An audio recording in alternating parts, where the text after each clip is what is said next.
एक दौर था जब मेरे मेहमान को लोगों ने दरकिनार किया था, शायद यह भी कहा हो एग्जाम्पल देते हुए कि ऐसा मत बनना। लेकिन आज एक दौर है जब दुनिया कह रही है कि इंसान हारता तब है जब वो हार मान लेता है। बॉबी देओल साहब, बहुत बहुत स्वागत है आपका। Thank you so much for having me on your show. And for introducing me the way you have. बहुत बहुत अच्छा लगा ये सुनकर. Thank you. मतलब मैं कभी सोच भी नहीं सकता कि एक्चुअली अभी भी मैं देखता हूँ, मुझे ऐसा लगता है कि मैं सपना देख रहा हूँ जो मेरे साथ हो रहा है मेरे करियर में. और 30 साल हो गए हैं अभी 6 तारीख को, 6 अक्टूबर को. तो मुझे ऐसे एक और गिफ्ट मिल गया है आर्यन खान की तरफ से, बैड्स ऑफ बॉलीवुड. और मुझे बहुत खुशी हो रही है कि मुझे इतना प्यार मिल रहा है. मुझे अकेले को ही नहीं, पूरे शो में सबको प्यार इतना मिल रहा है. तो जस्ट ऐसा लगता है चीट अपने पिंच करता रहूं अपने आप को. नहीं, बट आई एम श्योर जो मैंने ये शेर कहा कि जब इंसान का डाउनफॉल होता है तो अक्सर लोग कहते हैं कि देखो ऐसा मत बनना, और ये हर उस इंसान ने जिसने स्ट्रगल किया है उसने कहीं ना कहीं सुना होगा। फिर आज जब हर कोई कह रहा है कि देखो अगर बॉबी देओल कम बैक कर सकता है तो तुम भी कर सकते हो, एंड आई एम श्योर ये होता होगा या ये हुआ होगा। ये होता है. मुझे कितने यंगस्टर्स आके मिलते हैं और मुझे कहते हैं sir you are an inspiration to us. तो मुझे खुशी होती है. और मैंने कभी सोचा नहीं था कि मेरा करियर ऐसे भी इम्पैक्ट कर सकता है किसी को, एज एन इंसान के तौर पर. मतलब कि एक इंसान सोचने लग जाए कि हमें बॉबी के करियर को देखकर मेहनत करनी चाहिए और वहाँ तक पहुँचना है तो कभी गिव अप नहीं करना चाहिए. तो जब ये मिलता हूँ बच्चों से, और बड़े बड़े एक्टर्स भी हैं मतलब जो काफ़ी सालों से इंडस्ट्री में हैं और वो स्ट्रगल कर रहे हैं, वो भी कहते हैं यूर एन इंस्पिरेशन. तो कभी मैं हैरान हो जाता था शुरू में, थोड़ा सा ओवरवेलमिंग होता है ये कोई आपकी इतनी तारीफ कर दे. पर मैंने मेहनत की है और डेफिनेटली मैंने भी गिव अप किया था ज़िंदगी में एक बार, एक दौर से गुजरा था. और पर जब सब कुछ आपके हाथ के बाहर, आपके हाथों में नहीं रहता, तो आप कुछ होता है ऐसा आपकी ज़िंदगी में जो आपको एहसास दिलाता है. फिर आपके अंदर से वो आवाज़ आती है कि तुझ में कुछ था इसीलिए तेरी शुरुआत इतनी अच्छी थी, तुझ में वो अब भी है. लेकिन अगर तू उसको फिर से मतलब एक्साइट नहीं करेगा उस फीलिंग को, उस इमोशन को, तो तू आगे बढ़ ही नहीं सकता. And I think that's what happened with me. I just 25 August 2016, times of India देश का एक बहुत बड़ा अखबार है जिसका एक पोस्ट फिर से वायरल हो रहा है। उस पोस्ट में लिखा था, डीजे बॉबी देओल प्लेस गुप्त song at a Delhi club, guest demand refund. और ये दोबारा से वायरल हो रहा है।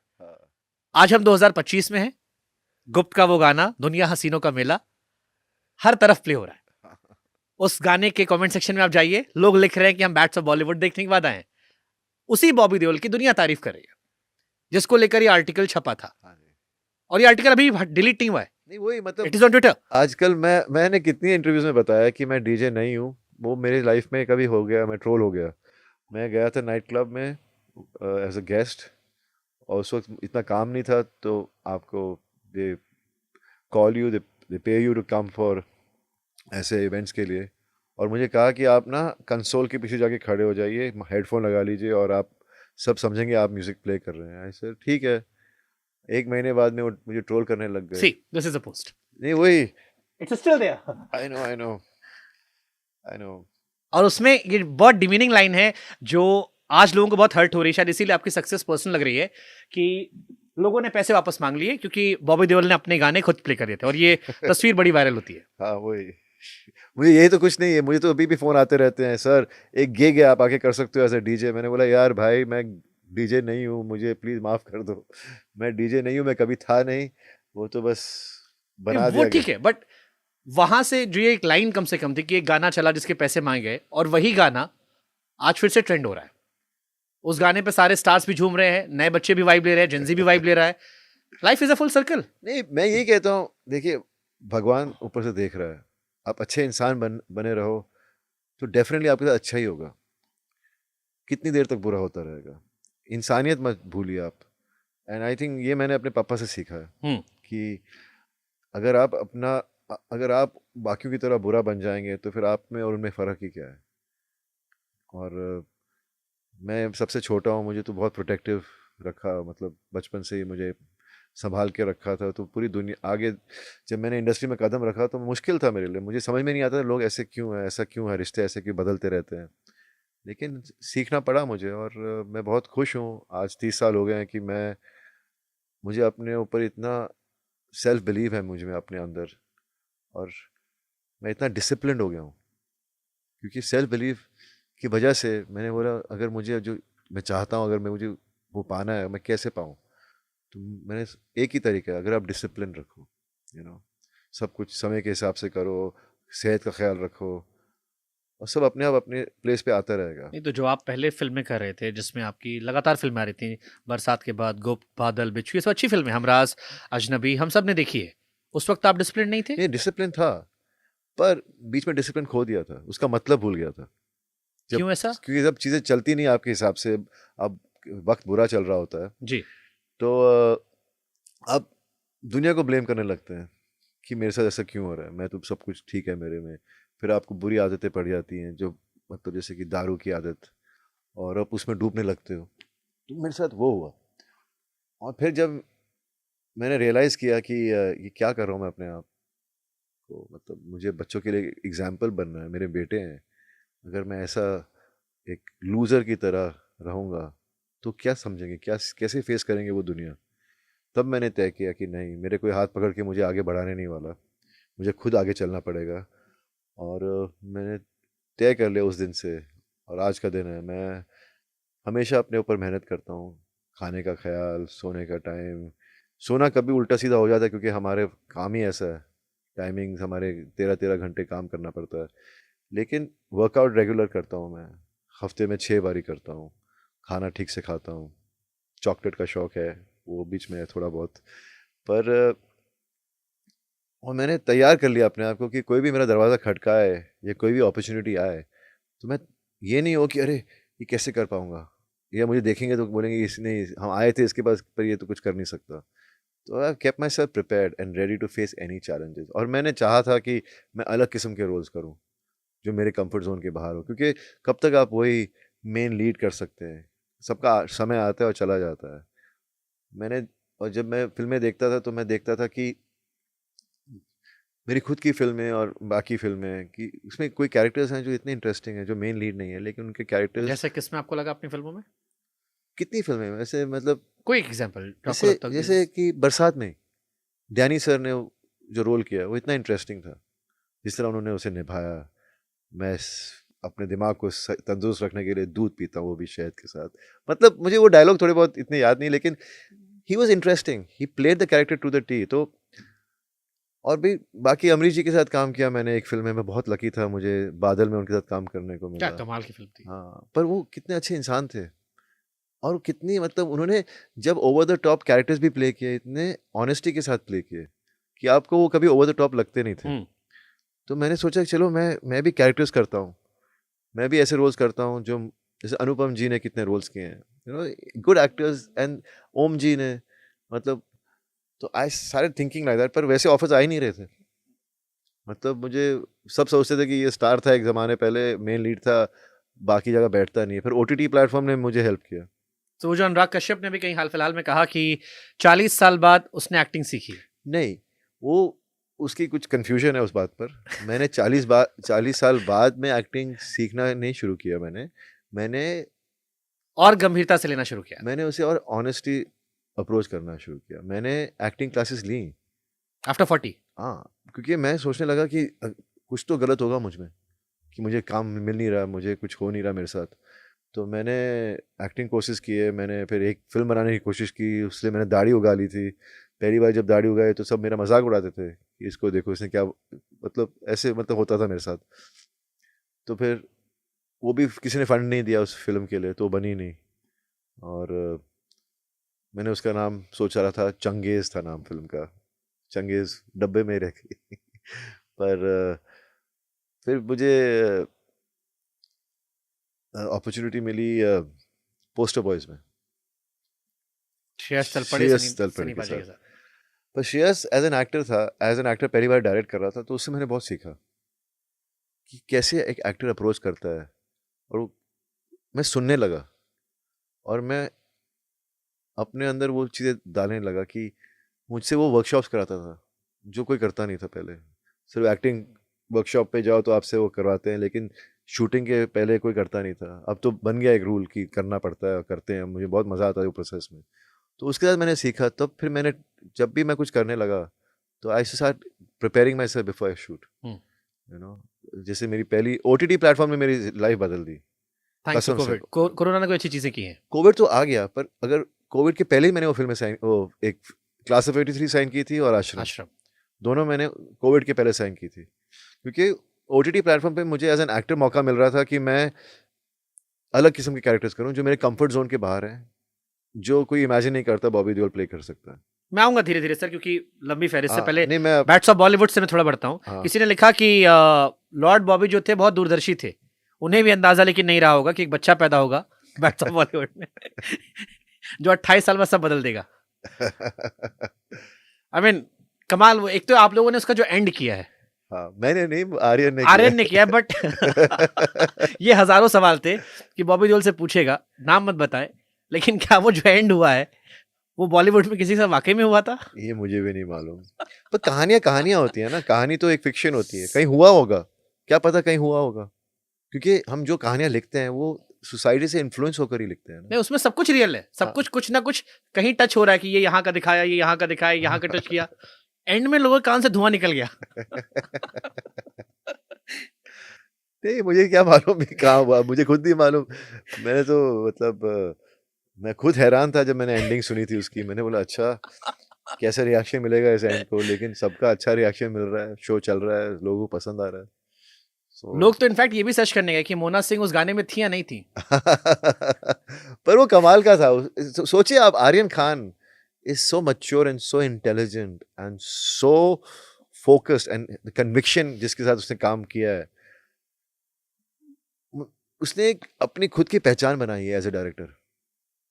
अलग है एकदम, वो कमर्शियल है, लेकिन जिस तरह उसने सब लिखा है, डायलॉग्स लिखे हैं, ह्यूमर उसका, लोग वो पता नहीं कैसे वो ऑडियंस की पल्स समझ गया इतनी जल्दी, इतनी अर्ली एज में, पहले ही कदम में। जिंदगी थप्पड़ मारती, इंसान जिंदगी जल्दी मैच्योर होता है। नहीं वो भी है, लेकिन आई थिंक परवरिश, ऑफ कोर्स, हाँ, अपब्रिंगिंग इतनी अच्छी है उनकी, इतने तहजीब वाले बच्चे हैं, मतलब इतना प्यारा है ना आर्यन। मेरे ऊपर से मैं भी फादर हूँ, मेरे भी 2 बेटे हैं, वो भी इंडस्ट्री में आना चाहते हैं। तो मेरे लिए तो जब आर्यन मैसेज आया कि आर्यन डायरेक्ट कर रहा है, रेड चिलीज प्रोड्यूस कर रही है, तो मैंने कहा मैं तो कर रहा हूँ, क्योंकि मैंने ये नहीं पूछा स्क्रिप्ट क्या है, कुछ नहीं पूछा, मैंने बोला मैं कर रहा हूँ। क्योंकि मेरी एक मुलाकात हुई थी आर्यन के साथ उसके पहले, और आधा घंटा बात की होगी मैंने उसमें कुछ देखा, पता नहीं क्या, मैंने वो एक पार्टी में कहीं मिले, पर वो दिल में, वो दिमाग में बात रह गई कि उसको मिला, कुछ अच्छी फीलिंग आई मुझे। और जब उसने बुलाया, मैंने नहीं सोचा था कि मुझे वो डायरेक्टर बनेगा, मैंने तो हमेशा सोचा था शायद एक्टर ही बनेगा। तो जब मैं उससे मिला तो आई वॉज सो हैप्पी। मैं 7 घंटे बैठा उसके साथ, पूरी कहानी सुनाई उसने, और मैं उसको देखते ही रहा, मैं एकदम इन्वॉल्व हो गया, क्योंकि जिस कन्विक्शन के साथ उसने सुनाई कहानी, तो वो बच्चा बहुत टैलेंटेड है। मतलब मैं इतना प्राउड फील करता हूँ कि उतना कामयाब हुआ, और इसलिए भी मैंने हाँ बोली क्योंकि मेरे खुद के बेटे हैं, जब उनको फिल्म में आना होगा, मेरी इंडस्ट्री वाले हैं, अगर मेरा साथ नहीं देंगे तो कौन देगा। उसमें एक सीन है सर बैट्स ऑफ बॉलीवुड में, आपकी डॉटर का इंटरव्यू चलता रहता है और बॉबी देओल की एंट्री होती है। हाँ, अब बैकग्राउंड म्यूजिक आता है, सोल्जर, बैकग्राउंड म्यूजिक में आता है वो। हाँ। क्या बॉबी देओल ने खुद उसको देखने के बाद में सीटी मारी थी? नहीं ऐसा तो कुछ नहीं, मुझे तो पता ही नहीं था, वो तो बाद में डाला उसने। जब आपने देखा क्या रिएक्शन था? तो मुझे अच्छा लगा, नॉस्टैल्जिया फील हुआ। सोल्जर क्या सेक्सी दिखा है आपको? उसने उसकी सोच थी वो। मेरी दोस्तों ने मुझे मैसेज किया कि बॉबी देओल, जो यंग लड़कियां हैं, उन्होंने मुझे लिटरली मैसेज किया कि बॉबी देओल से पूछना क्या बच्चे उन्हें खुद के कॉम्प्लेक्स फील करते हैं जब आप इतना हॉट हो? नहीं ऐसा नहीं, मैं तो लकी हूँ, मैं यही कह सकता हूँ कि मुझे उसने इतना प्रेजेंट इतना अच्छी तरह से किया। देख, हर एक्टर में कुछ खूबी होती है जो एक अच्छा डायरेक्टर ही पहचान सकता है, वो उसने पहचानी और उसका इस्तेमाल किया। आई मीन लक्ष्य is very good looking, Raghav is very talented, good looking, but 56 साल के बॉबी देओल क्यों लेकर जब बैकग्राउंड एंट्री होती है, म्यूजिक आती है, शर्ट उतरती है, लड़ाई होती है, यू फील नहीं बॉस ये क्लास थोड़ा अलग जा रहा है। नहीं, वो कहानी वो है ना, कहानी वही थी कि मैं एक सुपरस्टार का रोल प्ले कर रहा हूँ। अगर वो उसको वो क्वालिटी दिखा नहीं पाता उस कैरेक्टर में, तो फिर वो बात बनती नहीं। तो इसीलिए मुझे वो जो सब इतना प्यार दे रहे हैं, मैं कहता हूँ ज़्यादा क्रेडिट तो मैं आर्यन को ही देना चाहता हूँ, क्योंकि उसी ने मुझसे ही काम निकलवाया। क्योंकि जब हम सेट पे होते थे वो निचोड़ देता था हमको, मतलब इतने टेक्स करवाता था, पर मैं उसको एक छोटे बच्चे मतलब अपना खुद का बेटा समझ के मैं करता रहता था। लेकिन जब कर रहा था तो मुझे भी एहसास होने लगा, और ये लगा कि अरे मैं भी कुछ अपने आप से कर रहा हूँ जो मैंने सोचा नहीं था मैं कर पाऊंगा। वो लुक, वो एक्सप्रेशन, वो जिस तरह से बोलना, वो हमेशा इंसिस्ट करता रहता था, नहीं I want it like this, मुझे ऐसा चाहिए, मुझे ऐसा चाहिए। तो मैं करता रहता था हर वेरिएशन, और उसने पकड़ लिया वो, सो हर एक्टर के साथ उसने ऐसा किया। बाकी सब जितने यंग हैं, अब जैसे राघव, अभी राघव मेरे साथ इंटरव्यूज दे रहा था, तो उसने कहा उसने एक दिन हम ऐसी बात कर रहे थे, तो उसने कहा मुझे ऑफर हुई थी, तो मुझे कहा भाई का दोस्त का रोल है। तो मैंने सोचा यार दोस्त का रोल क्या होगा।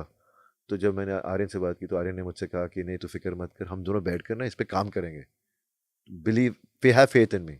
और अब देखिए आप, सर राघव ने फोड़ दिए फिल्म वो। वही, पर आर्यन और राघव ने साथ बैठा, क्योंकि वो आर्यन राघव की क्वालिटीज, उसकी उसकी जो उसका क्या बोलते हैं, उसके टैलेंट को समझता था।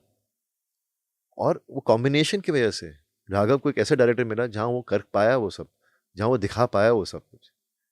इसीलिए हर एक्टर चाहता है कि मैं एक अच्छे डायरेक्टर के साथ काम करूं, ताकि लोग जो मैं कर सकता हूं वो मैं दिखा सकूं। तो it's all because of the combination and the belief and the rapport they both share. Nice. एक बड़ी फेमस फिल्म है बैटमैन, उसमें एक बड़ा फेमस डायलॉग था कि यू इधर डाई अ हीरो और you live long enough to see yourself becoming the villain. ये आमतौर पर उन कलाकारों के लिए इस्तेमाल होता है जिन्होंने एक जमाने में अच्छा काम किया, फिर वो जिंदगी भर उसी को गाते रहते हैं। और ऐसे बहुत सारे सोशल मीडिया पे लोग ट्रोल होते हैं जो हमारे चाइल्डहुड हीरोज थे, अब लगता है यार वही बात किए जा रहे हो। हालांकि आप विलन बने, बट या इस कहावत को आपने एक्चुअली तोड़ दिया। पता नहीं, मैंने कभी सोचा नहीं इन बातों के बारे में, सच्ची में बोल रहा हूँ। मैंने कभी इन चीज़ों पे ध्यान ही नहीं दिया कि ये कहा गया है, ये होता है, ये सेइंग है, ये वो है। मैंने बस मेहनत की, काम किया, गॉड वाज काइंड, मुझे ऐसे मौके मिले जहाँ मैं अपने आप को प्रूव कर सका। अभी आप देखिए एनिमल, अब मुझे मैसेज आता है संदीप रेड्डी वांगा का। मैंने बोला ये संदीप रेड्डी वांगा ही है मैसेज कर रहा है, क्योंकि मुझे उसकी फिल्में अच्छी लगी थी। और तो मैंने पता किया तो बोलते हैं हाँ ये तो संदीप रेड्डी वांगा का ही नंबर है। मैंने सीधा जाके फ़ोन लगाया कोविड के टाइम, तो मैंने कहा आ जाइए, लेट्स मीट। मिला, सबसे पहले मुझे एक अपने फ़ोन में जाके एक फ़ोटोग्राफ दिखाई मेरी, और वो फोटोग्राफ थी जब मेरे पास कुछ काम नहीं था, मैं CCL सेलिब्रिटी क्रिकेट लीग खेलता था। उसे फ़ोटो दिखाई, बोलता है मुझे मैं पता क्यों तुझे कास्ट करना चाहता हूँ, क्योंकि मुझे तेरा एक्सप्रेशन अच्छा लगता है, ये एक्सप्रेशन चाहिए मुझे, इस कैरेक्टर, ये कैरेक्टर है मेरा। मैं बोला यार बेकारी के दिन काम आ गए, अब तो किस्मत इतनी अच्छी है, आप इंडियन टीम में ट्राई करो, वहां भी खेल लोगे। ये अपनी इंडियन टीम अच्छा खेल रही है यार, इतने यंग प्लेयर्स हैं, सब इतना टैलेंट भरा हुआ है हमारे, उनको जगह नहीं मिलती है ना। सोच तो हमारे फिल्म इंडस्ट्री में कितने टैलेंटेड लोगों को जगह नहीं मिलती, क्रिकेट में भी वही सिचुएशन है। नहीं, बट देवल परिवार ने कुछ तो सर पंडित वंडित से कुछ करवाया है, सबका किस्मत वापस पूरा 360 चेंज हुआ। धर्मपा जी, क्या कमाल की फिल्म उनकी आई, रणवीर सिंह आलिया भट्ट के साथ, रॉकी रानी की प्रेम कहानी, जबरदस्त। उन्होंने क्या क्या भाई, उनको देख के मैं हैरान था। सनी पा जी, गदर 2 आई, अभी बॉर्डर 2 चल रही है, और बीच में एक फिल्म और आई, जबरदस्त छाए हुए हैं, आप हर तरफ दिखाई पड़ रहे हो। तो देवल परिवार ने कुछ तो करवाया सर, टोना टोटका, पंडित पुजारी, मौलवी। ये सब मेरे पापा की गुडविल और ब्लेसिंग्स हैं। पापा को जितना प्यार मिलता है इस दुनिया में, जितना मिलता है आज तक, जो जिस किस्म के वो इंसान हैं, ये सब उस सब यही वजह है जो हमें इतना प्यार मिलता है। बस जैसे मैंने शुरू में कहा था, अगर आप अच्छा इंसान सबसे पहले बनो तो ज़िंदगी में कठिनाइयाँ भी आएंगी, लेकिन एक दिन अच्छे दिन भी आएंगे, और वही हो रहा है। मैं तो वही समझता हूँ। बट जैसे आपकी फैमिली बड़ी फैमिली है, सब स्टार्स है, एक टाइम आया, आई एम श्योर सक्सेस के साथ लाइमलाइट या अट्रैक्शन आता है और जाता भी होगा, वो जाना और अब वापस आना पूरे परिवार पर, इस पूरे दौर ने क्या सिखाया आप लोगों को?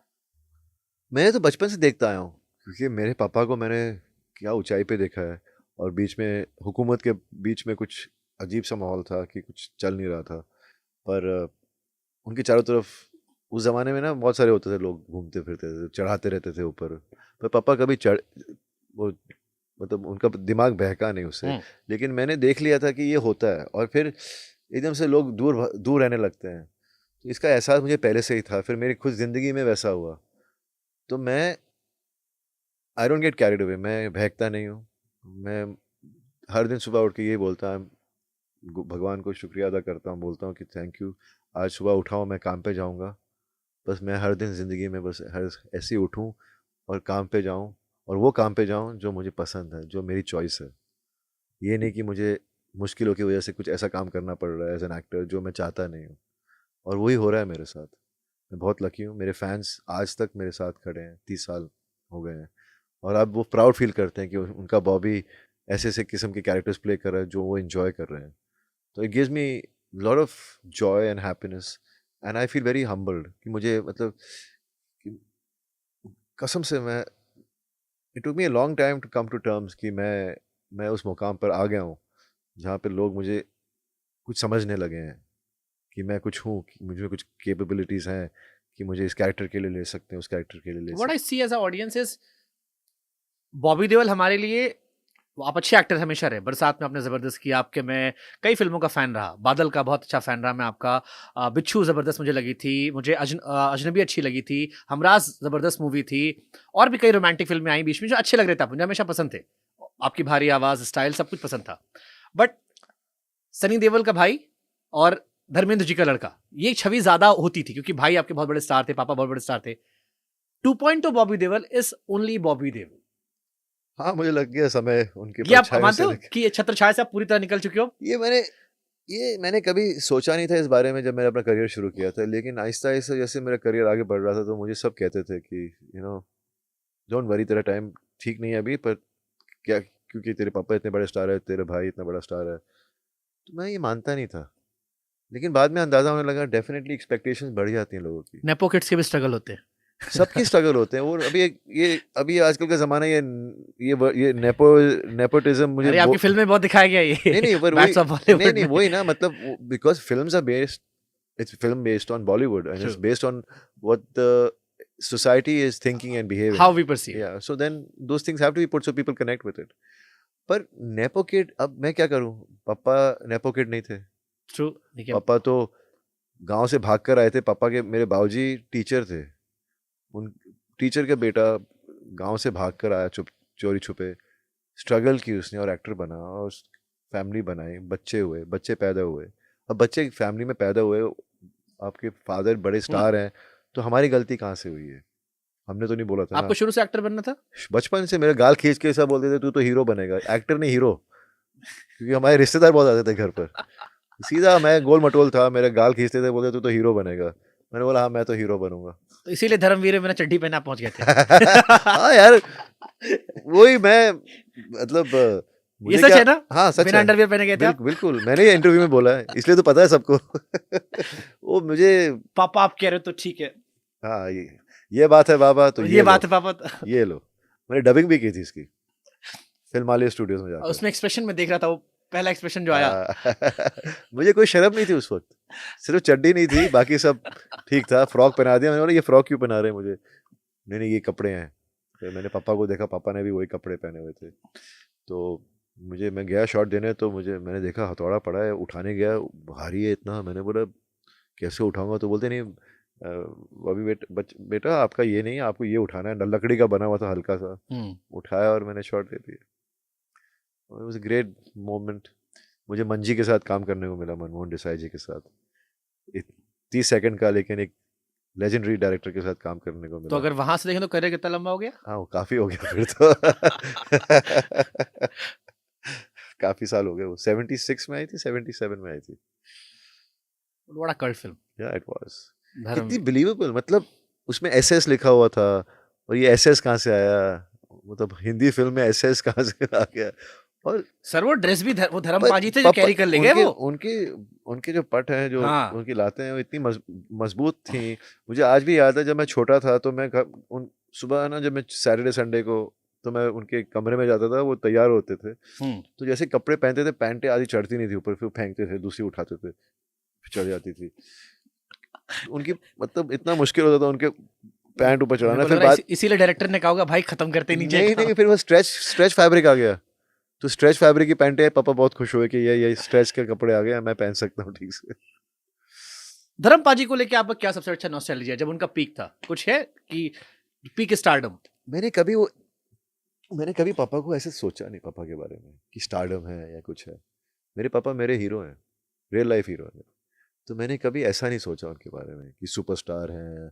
हमें घर में बहुत सिंपल लाइफ है हमारी। हमें इंडस्ट्री से इतना हमारा आना जाना नहीं था। हम सिर्फ घर में रहते थे, स्कूल जाते थे, घर आते थे, पापा की फिल्म देखते थे। संडे को दूरदर्शन पे फिल्म आ गई तो वो देख ली। कभी किसी ने कोई और किसी और एक्टर की फिल्म के लिए ट्रायल पे बुला लिया तो ट्रायल देखने ये चले तो गए। मैंने कहीं पढ़ा था कि रंगा बिल्ला आपको किडनैप करने वाला था इसलिए। नहीं, वो तो मेरा दोस्त किडनैप हो गया था। बाद में उसने वो बच गया था। वो एक ही है जो बचा था। और उसने पुलिस वालों को बताया कि वो मैं मुझसे सवाल पूछ रहे थे, मैंने उनको बता दिया कि बॉबी भी, धर्मेंद्र का बेटा भी इधर है। तो वो सोच रहे थे। अब पुलिस वाले घबरा, मतलब पापा को बताने आगे, वार्न करने आगे कि ऐसा हो सकता है। लेकिन वो तो पकड़े भी गए, उनको हैंग भी कर दिया, लेकिन मुझे फिर भी घर के अंदर ही रखते थे। तो how is your bond with like sir के साथ, धर्मेंद्र सर के साथ? क्योंकि जितनी कहानियां हमने पढ़ी है, धर्मेंद्र पाजी के भी कई सारे इंटरव्यूज हमने देखे हैं, वो कई जगह कहते हैं कि बीच में थोड़े डिफरेंसेस आ गए थे या आप नाराज थे, आपको रोक नहीं पा रहे थे। वो अर्ली स्टेज में पूरा कंट्रोल उन्होंने आपको किया, स्क्रिप्ट आपकी देखी, फिल्म आपकी लॉन्च की, ग्रैंड सब कुछ रहा। आपका उनसे बॉन्ड कैसा रहा?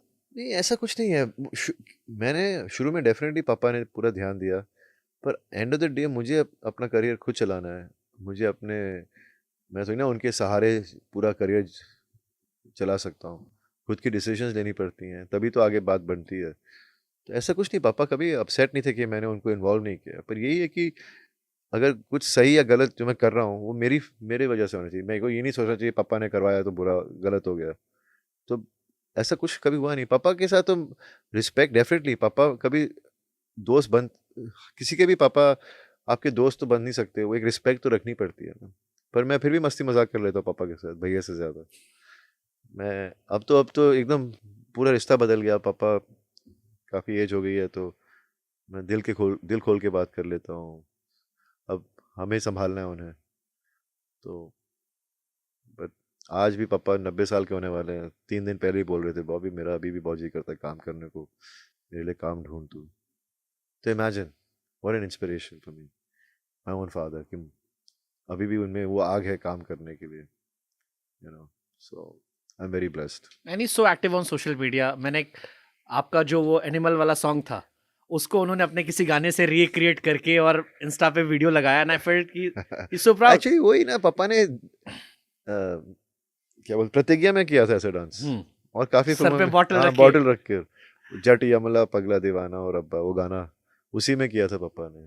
पर लोगों को मेरा पता नहीं कैसे, मेरी मेरी कुंडली में लिखा था या मेरे उसमें लिखा था कि ये जब बॉबी करेगा तो एकदम हिट हो जाएगा। और उस दिन भी जब मैंने वो गाना किया था एनिमल में, तो कोई कोरियोग्राफर नहीं था और मैं डांस करने लगा, तो संदीप ने आगे कहा, आप तो नहीं नहीं, you are looking like Bobby Deol, आप कुछ और करो। तो फिर सौरभ जो मेरा ब्रदर प्ले कर रहा था फिल्म में, मैंने सचदेवा। हाँ सचदेव, आई उसको मैंने कहा तू डांस कर, मैं तेरा कॉपी करता हूँ।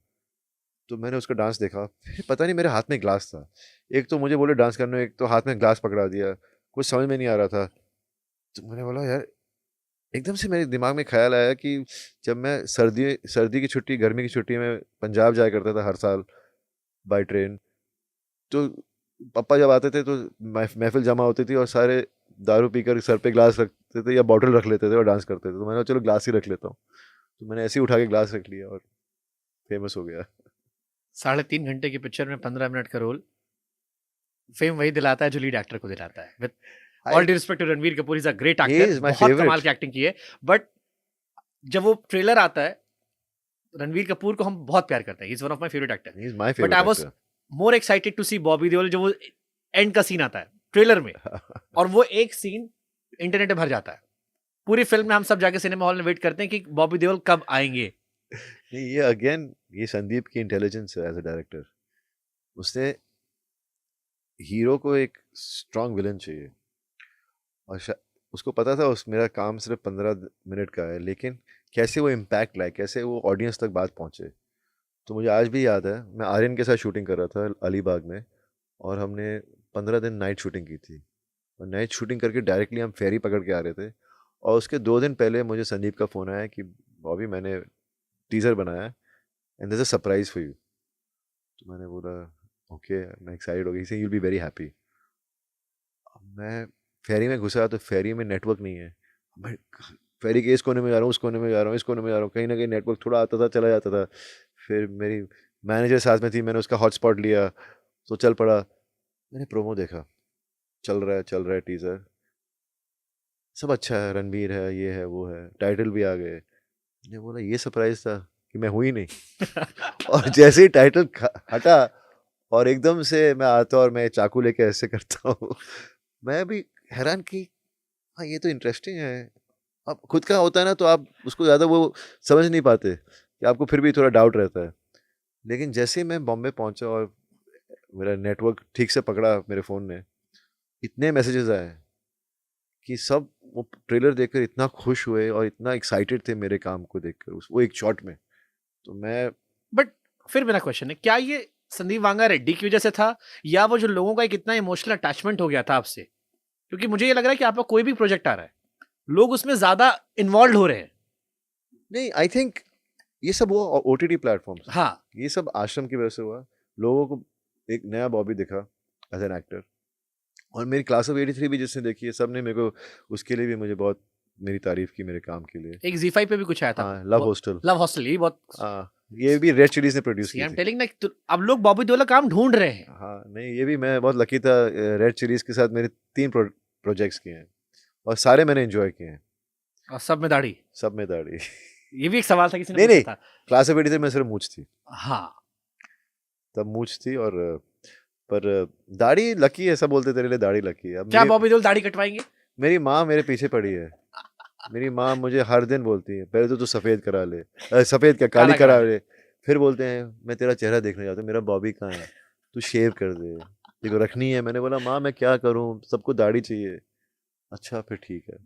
फिर तो एक हफ्ते बाद फिर से माँ बोलती है, मैं अगर कटाऊंगा तो अपनी माँ के लिए करूंगा, ताकि मेरा चेहरा देख लें।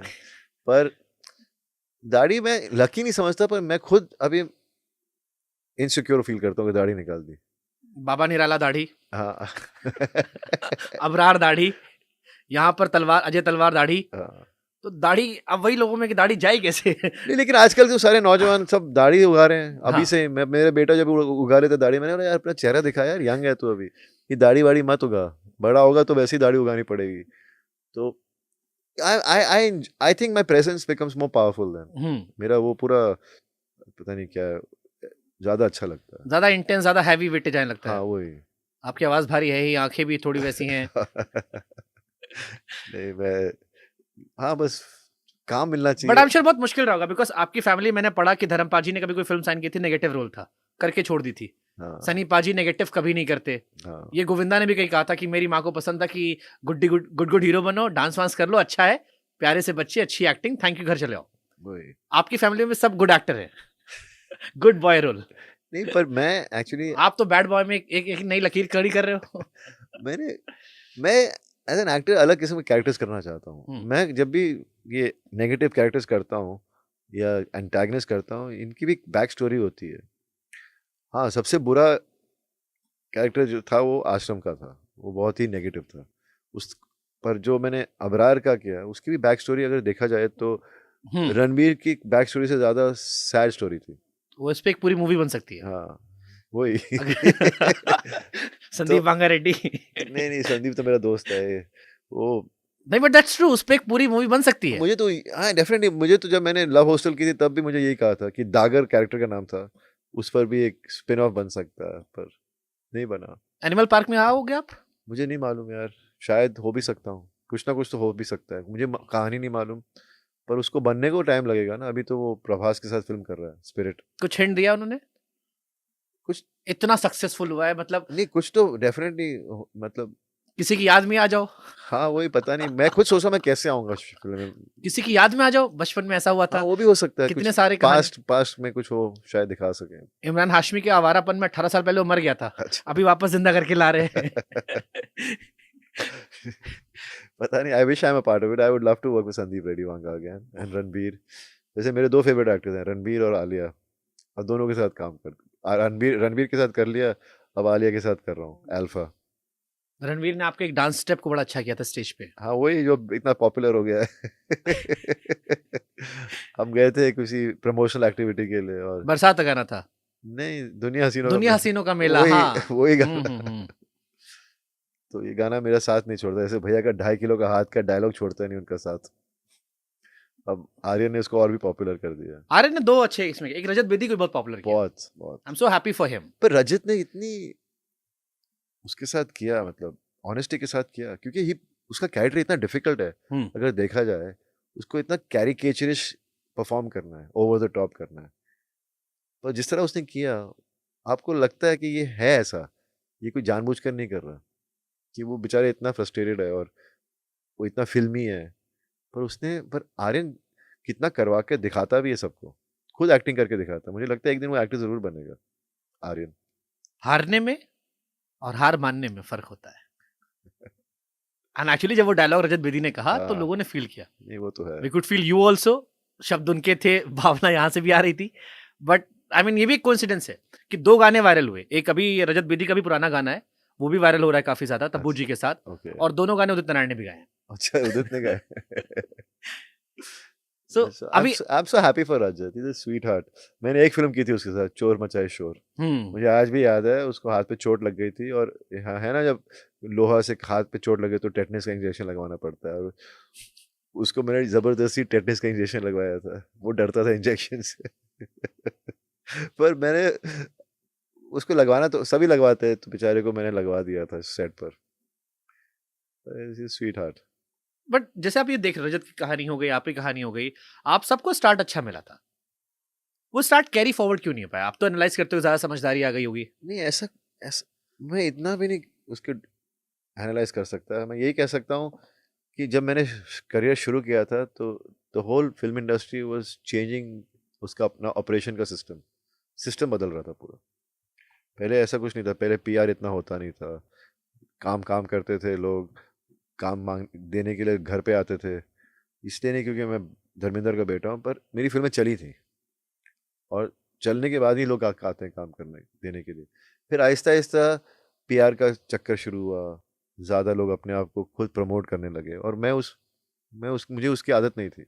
मैं तो आज तक पीआर से बहुत, मतलब अभी तो करना पड़ता है, लेकिन मेरे को वो थोड़ी झिझक रहती है पीआर करने में। पर सिस्टम बदलने लगा तो लोग प्रोड्यूसर्स के ऑफिस तक पहुंचने लगे काम मांगने के लिए, और आहिस्ता आहिस्ता 1-2 गलत चॉइसेस ले ली मैंने, कर ली फिल्में, चली नहीं, तो सब कुछ दूर होने लगा मुझसे, जो मिलनी चाहिए थी वो मिल नहीं रही थी, and I started giving up, I started blaming मेरी इंडस्ट्री को कि मेरे साथ कोई काम नहीं करना चाहता, और काम जो मिल ये रहा था था। कि आप घमंडी बहुत हो, या नहीं एरोगेंट, आप एरोगेंस बहुत ज्यादा आपके अंदर है, नहीं, ये इसलिए सब लोग काम नहीं करना चाहते। ये सब इंटरनेट पे बातें मैंने सुनी अपने बारे में, ये काम नहीं करना चाहता, बहुत पैसे हैं इसके पास, टाइम पे नहीं आता, कोई लेजी है, ये है। मैं ऐसा कुछ था ही नहीं। पर जब मैंने ये सब देखा तो मुझे, अब मैं इसको कैसे गलत साबित करूं? बोल बोल के तो नहीं कर सकता, मेहनत करके ही कर सकता हूं। In fact all these things made me more stronger. मुझ में एक अलग ताकत आ गई है उसके बाद, ये सब सुनने के बाद, और मैं अपने ऊपर एक्स्ट्रा मेहनत करने लगा, और मेरी ज़िंदगी पूरी, मतलब मेरे सोचने का तरीका ही बदल गया। मैं बस उठते जागते सोते वक्त बस यही सोचता हूँ मैं क्या करने वाला हूँ आगे। डरते हो कभी डर तो लगता ही है, कि वो जो दौर देखा वो दोबारा नहीं देखना? बिल्कुल नहीं देखना चाहता, और मैं ये होने ही नहीं दूंगा कि वो दौर वापस आए, क्योंकि मैं मेहनत इतनी करने वाला हूँ, मैं होने नहीं दूंगा, क्योंकि मैं उससे निकला हूँ, और सब कहते हैं कि कोई उसमें से निकल नहीं पाता इतनी आसानी से। हाँ। मैं आसानी से तो निकला नहीं, लेकिन मुझे पता है मेरे में वो कैपेबिलिटीज़ हैं, मेरे में सेल्फ बिलीफ है इतना कि मेरे में कुछ है जो लोग देखना चाहते हैं, और मैं हर टाइम कुछ नया ही कर रहा हूँ, चाहे वो एंटागनिस्ट ही क्यों ना हो, लेकिन एक अलग रूप एंटागनिज्म में दिखा रहा हूँ। आई एम लकी, मुझे वो पार्ट्स मिल रहे हैं, तो आई एम वेरी एक्साइटेड मेरे फ्यूचर प्रोजेक्ट्स के साथ। कितने साल आप डिप्रेशन में थे? डिप्रेशन का इतना स्ट्रॉन्ग वर्ड तो यूज़ नहीं कर सकता, मैं उदास था, और 4 साल तक मैं थोड़ा खो गया था अपनी इस चीज़ों में। अभी टाइम का इतना एहसास नहीं है कि कितना टाइम मैंने बिताया ऐसे माहौल में, बट ऐसे। ये कहाँ पे हिट हुआ? जैसे आपने कई बार कहा कि मैं शराब में बहुत खो गया था। हर चीज होता है ना कि एक हिटिंग पॉइंट होता है, जैसे आप परेशान बहुत समय होते हो, बट एक होता है कि वो हिट पॉइंट होता है जहां से आप कुछ एक फैसला कर लेते हो। ये तभी हुआ ना जब मैं मैं काफ़ी इंटरव्यूज में बोल चुका हूँ ये बात, लेकिन मैं अभी उस पे मैं अब मेरा टाइम बदल गया, मैं वो बातें इतना ज़्यादा करके मतलब ऐसा नहीं लगे कि मैं वही बातें दोबारा कह रहा हूँ। लेकिन मैं जब घर पे बैठा रहता था, कुछ कर नहीं रहा था, मैंने कभी ये नहीं सोचा कि मेरे बच्चे हैं, क्या सोचते होंगे मेरे बारे में। फिर एक दिन मेरे बेटे ने माँ से पूछा कि आप तो काम पे जाते हो, आप पापा घर पे ही रहते हैं हमेशा। बस वो दिन था और आज का दिन है। नहीं, ये तो रिकवरी का पॉइंट हो गया। ये तो हाँ, यहाँ से आपने रिकवर किया था। ये हाँ, कहानी हमने सुनी, बहुत इंस्पायरिंग थी हाँ, कि ऑफ कोर्स एक ये भट्ट साहब का भी ऐसी कहानी थी अच्छा, कि भट्ट साहब ने कहा शाहीन ने मैं रोज शराब पीता था हाँ, और मेरी बेटी पैदा हुई और एक हफ्ते बाद मैं देखने गया और शराब की स्मेल आ रही थी और उसने मुझे देखकर चेहरा घुमा लिया। हाँ, वो दिन है, आज का दिन है, मैंने आज तक शराब नहीं हाथ लगाई। मेरे यहाँ लोग आते हैं पीते, मैं नहीं पीता क्योंकि मेरी बेटी औलाद बहुत इम्पैक्टफुल बहुत होता है। इम्पैक्टफुल होती है। मैं जानना चाह रहा हूँ शुरुआत कहाँ से हुई थी? किस जैसे जब आप एक हिटिंग पॉइंट जो होता है कि आप लाइफ में अच्छा कर रहे थे, धीरे धीरे होने लगा, आप अवॉइडेंस फील करते हो, बट हिट कहाँ पर किया कि जो आप बिल्कुल अलग दुनिया में 3-4 साल चले गए? वॉज इट बिकॉज पार्टीज में लोग इग्नोर कर रहे थे, अच्छा, आसपास? कैसे एहसास हुआ कि ये सब हो रहा है हाँ, मेरे साथ? हाँ, वो definitely it's a slow progress. एक दिन में नहीं पता चलता। हाँ, वो जैसे मैं कभी कहीं गया तो लोग एकदम से मिलते थे प्यार से, लेकिन मैं अकेला रह जाता था, बाकियों के साथ घूम रहे हैं, वहाँ बातें चल रही हैं, ऐसा होने लगा। फिर इतने इन्विटेशंस नहीं आते थे, ये सब होने लगा। ऐसा नहीं कि मुझे बाहर जाने का इतना शौक भी था, दियोल ज़्यादा जाते नहीं बाहर कहीं भी, लेकिन बहुत बहुत ही एकदम ऐसा होने लगा। वही लोग जो मुझसे इतने प्यार से बात कर रहे थे, अभी 5 मिनट बात करके अलग चले जाते हैं। पर ये तो होता ही है, जब आपकी ज़रूरत होती है तो सब आपके चारों तरफ घूमते हैं, नहीं होती तो फिर टाइम लोग बर्बाद नहीं करना चाहते। ऐसा तो होता है, मेरी इंडस्ट्री में नहीं, बाकी इंडस्ट्रीज में भी हुँ, ऐसा होता है। तो वो हुआ था, लेकिन अब जब आते मेरे पास, मैं ये नहीं सोचता कि मैं कुछ भगवान बन गया हूँ या कुछ। वो आना ही था उन्हें। ऐसे भी लोग हैं जो उस टाइम इग्नोर कर रहे थे, बाहर हैं? ऐसे भी हैं लोग, ऐसे भी हैं। पर ये होता है, उनकी फॉल्ट नहीं है। I don't blame anyone. मैं किसी को ब्लेम नहीं देता कि वो क्यों थे मेरे साथ ऐसे, क्योंकि सबको जीना है, सबको आगे बढ़ना है। जिसकी ज़रूरत नहीं होती दोस्ती रखते हैं, लेकिन काम से जब व्हेन यू कोलीग्स और वर्किंग कोलीग्स, तब काम नहीं है तो फिर बात नहीं करते ना, क्योंकि कहीं और काम करना है उनको। तो ऐसा तो होता ही है। It's not that it upsetted me, it made me stronger. All these things made me stronger. तो इससे लाइफ लेसन क्या था जो नए बच्चे आपको सुन रहे होंगे? कि never give up in life. सबसे इंपॉर्टेंट है, never let success get to you, because when success gets to you, आप बहक जाते हो। एक नशा है, बहुत ही डेंजरस नशा सक्सेस का, जो अगर आप नहीं चढ़ने देंगे तो आप हमेशा एक अच्छे इंसान बने रहेंगे, और अगर अच्छे इंसान बने रहेंगे तो आपके साथ अच्छा ही होगा। डिसिप्लिन रहिए। डिसिप्लिन बहुत इंपॉर्टेंट है। मैं हर दिन, हम सब डिसिप्लिन से लड़ते हैं। अभी कितना कुछ होता है हमको करना है दिन में, हम अगर डिसिप्लिन नहीं रखेंगे तो सब बिखर जाता है। और उसी तरह आपकी ज़िंदगी है, आपका काम है, आपके काम पे आप फोकस नहीं कर पाओगे। तो never give up, self believe मत छोड़ो। सपने देखो, लेकिन सिर्फ सपने बैठ के मत देखो, उनको रियलिटी में बदलो। एंड दैट, वो एक ही तरीका है, मेहनत करो। और स्ट्रगल तो सबकी लाइफ में है। अगर स्ट्रगल आपको भारी पड़ती है तो फिर आपको इस इंडस्ट्री में आना ही नहीं चाहिए, क्योंकि इस इंडस्ट्री में हर दिन एक स्ट्रगल ही है। परिवार कितना इंपॉर्टेंट है? आपकी तो जॉइंट फैमिली है। मेरी ताकत है मेरी फैमिली, मेरी वाइफ, मेरे बच्चे। स्पेशली आफ्टर मैरिज, आपकी वाइफ आपकी सबसे बड़ी स्ट्रेंथ बन जाती है। ये कब रियलाइज हुआ आपको ये बात? क्योंकि 30 साल गुजर गए हम दोनों की शादी को, अभी अगले साल 30 साल हो जाएंगे, मेरे करियर को 30 साल अब हो रहे हैं। बहुत पापड़ बेले थे आपने उन्हें, हालांकि इम्प्रेस करने में भी सुना हमने। नहीं, वो तो 2-3 महीने में पटा लिया था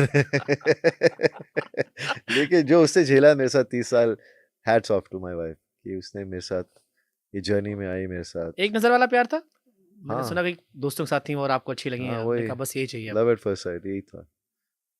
मतलब मैं बहुत लकी हूँ।